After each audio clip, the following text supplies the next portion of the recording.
Elle n'a que 29 ans, mais a déjà bâti une entreprise ultra dynamique dans un pays en chantier permanent. Doris Delessart est à la tête d'une agence immobilière. Sa spécialité, les résidences de luxe comme celle-ci.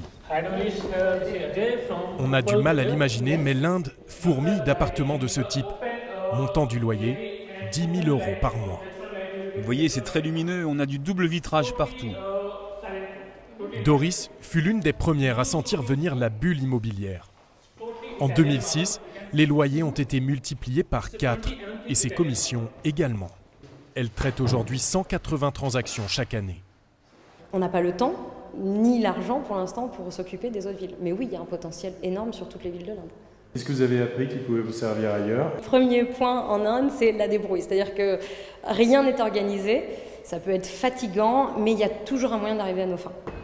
Arrivée en 2002 avec 7 000 € d'économie, elle emploie aujourd'hui 7 personnes, a ouvert une seconde agence à Bombay et ne voit pas de limite au développement de sa société. Des perspectives qu'elle n'aurait pas trouvées en France. J'ai pu commencer à travailler de chez moi sans avoir de lourds engagements financiers ni avoir de prêts. Et là, oui, ça commence à prendre des ampleurs parce qu'on a, comme vous voyez, des bureaux, on a du staff. Et donc là, on commence à engager des dépenses et on se dit qu'il y a plutôt intérêt à ce que ça marche. Mais attention au mirage indien.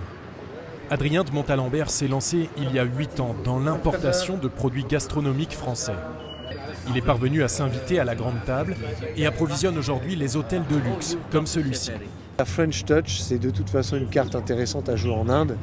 Les Indiens aiment beaucoup la culture française, aiment beaucoup la France. Donc ça, il ne faut pas s'en priver. Mais ça ne s'est pas fait sans mal. Ces petits sucres qu'Adrien revend à ce palace sont taxés à 98%. En moyenne, les 120 produits alimentaires qu'il importe sont soumis à des droits de douane de 45%. Difficile dans ces conditions de réaliser des profits, et ce ne sont pas les seuls problèmes qu'il a dû affronter. Les chocolats qui marchent très fort. La chaîne du froid est son premier souci dans un pays où il fait 45 degrés en été.